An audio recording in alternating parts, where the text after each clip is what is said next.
Welcome back into the GSMC Sports Podcast for our final segment of the day, where I want to talk about some of the lingering questions headed into the NFL season and talk about what we could learn about these questions from the Week 1 performances. And to start off here, the first question I want to dive into is that not that any of these really will be fully answered in Week 1 alone, but I'm looking at that game between the Miami Dolphins and the Jacksonville Jaguars and wondering, will the Dolphins or Jags feel more confident about their quarterback extensions that they handed out in the summer in the long term? Like I mentioned, the two teams facing off against one another, Trevor Lawrence and Tua Tagovailoa both getting lucrative contract extensions, and it, for both of them, very polarizing among a lot of NFL fans, and for good reason, because neither one of them, and although they have both made the playoffs, Tua a couple times, Trevor Lawrence just once, but was able to win a game that year, NFL fans are waiting for some more consistency from either one of them. I think that consistency is the key word with them because we've seen individual moments of greatness. I think more so with Trevor Lawrence. The difference is that Tua has been able to put together ultimately the more impressive seasons as a whole. So they kind of get compared to each other a lot. Again, both top picks in each of their drafts 1 year apart. Both play in Florida for whatever it's worth. And again, it's just this idea of them rising up in these key moments. Can we expect that from them long term? Now, both of their franchises think that that is the case. I've been on record saying that I think that the Trevor Lawrence deal was a little bit more of a no-brainer in comparison to the Tua deal. But it's not like I would,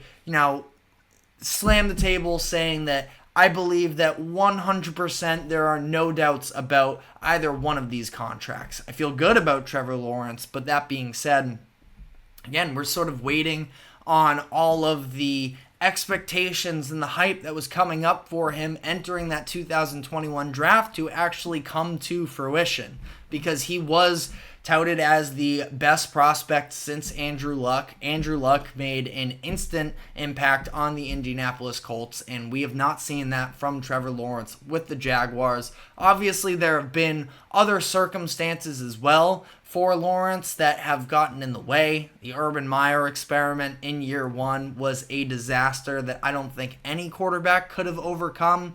That being said, it's just been a lot of inconsistency. And even in Trevor Lawrence, with his playoff win and with the really good second half performance to lead a comeback against the Chargers in the 2022 playoffs, he also was a bit of a mess in that first half, and he was a big part of the reason as to why the Jaguars were in that hole. And he got a little bit of assistance as well on the other side from Brandon Staley and the Chargers to not be able to close out that game. So ultimately, I think both of these quarterbacks still have a lot to prove. They just got their money, so at the end of the day, what you or I say about them will not have a financial implication on, their lives. But that being said, they just got paid. Now is when the pressure cooker really starts to heat up for both of them.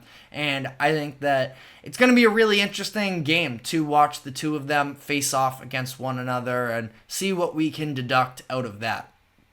Speaking of young quarterbacks looking to prove themselves, how long will the acclimation process take for Caleb Williams? Because Caleb is another one of these extremely highly touted quarterback prospects of the past, decade or so, and he is stepping into a situation that we talked about earlier in the show. I think that this is the best situation a number one draft pick quarterback has stepped into as long as I've been watching football.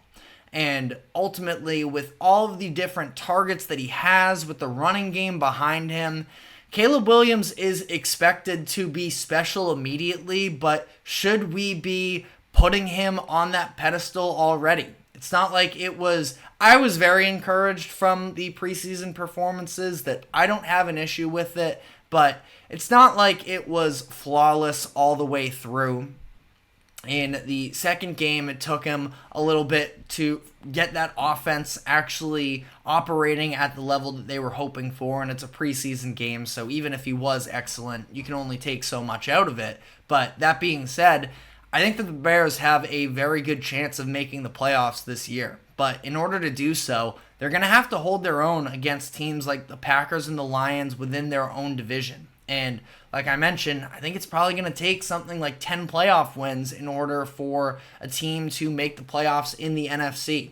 So ultimately speaking here, there isn't that much time for Caleb Williams to be able to work himself into the season. Now, it's not like he has to be, a top 10 quarterback in week 1, but if the Bears are going to have success, and I wouldn't say specifically if the Bears are going to have success, he has to be excellent, because I do think that this is actually a very talented roster as a whole. So it's not like it all has to be on his shoulders, but as the season starts to ramp up and we get further into this, we are going to sort of be looking at Caleb to say, hey, when things get messy, can you elevate at a higher level this early on in your career? And we're coming off of Hard Knocks as well, where obviously that can tend to be a little propaganda-y, not by the job of HBO. I think they do an excellent job there in the production of that show. It's just a matter of, as NFL fans, especially while we're so starved for football content, that sometimes we can get a little bit carried away with ourselves, but I'm removing the Hard Knocks conversation from that entirely, because I think the Bears showed that they were headed in the right direction down the stretch of last year, where their defense was playing like a top 10 group in the league, and really just what they need is a little bit more consistency at that quarterback position. Justin Fields, I'm rooting for him in Pittsburgh, absolutely, but that being said, the lack of responsibility and the turnovers late in the games are really what hurt him, in my opinion. And Caleb Williams, for as much as people talk about how much of a drastic upgrade he is over Justin Fields, and I do think that he's an upgrade, he has some of those same tendencies to try too hard to make something happen, to try and superhero it himself, hold on to the ball too long, take hits he shouldn't hit, and ultimately just making the right plays, making the safe plays. That's all the Bears need to be able to take the next step this upcoming season. Again, I personally am a believer in it, but what's that going to look like? He starts the season off with a few AFC South opponents, at home against the Titans, now then on the road in Houston for what is going to be the Sunday Night Football game. A ton of eyes are going to be on him by that point. So can he live up to the expectations there? He then has London a few weeks later against the Jaguars, week 6. So it's a situation where ultimately the Bears are going to have eyes on them, and Caleb Williams in particular is going to be expected to do the incredible. I'm sure when you listen to him talk and such, he's confident that he's able to do it. I'm confident in him to be able to pull through, but again, how long is that process going to take? Because primetime game in week 2, after maybe a little bit of a tune-up game against the Titans, the pressure is absolutely going to be on. And then the last question here is, can Deshaun Watson once again become a dependable starter? The ship has sailed for me in terms of him being a superstar once again.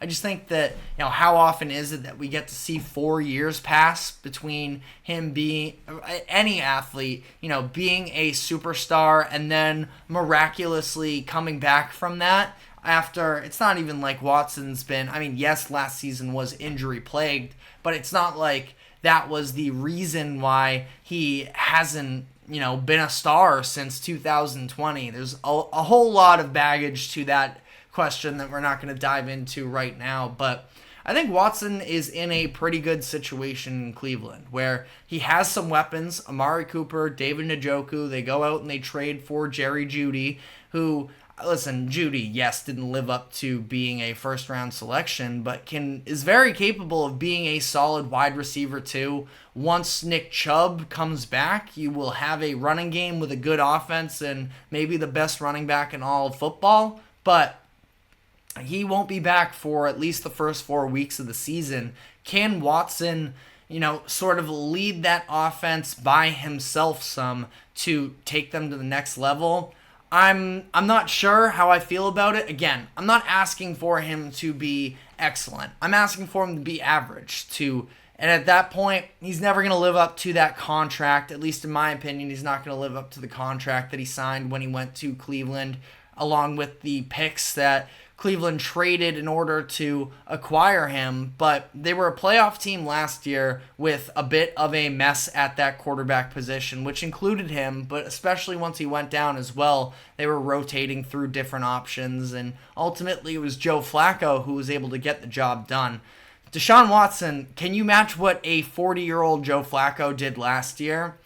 The hope is that he can, but we will have to see. But a whole lot to be excited about for this upcoming NFL season, and finally it is upon us with the game tonight. Coverage starts at 8:20 p.m., so we will be very much anticipating that for the next handful of hours. But that is all the time we have for today. Thank you very much for tuning into the GSMC Sports Podcast. Thank you to the GSMC Sports Network for allowing us to host this show. Remember to like, follow, subscribe, wherever you keep up with us. Share us with your friends as well. And we will be back tomorrow afternoon, same time as always, at 2 o'clock p.m. Eastern. We will see you then. Take care.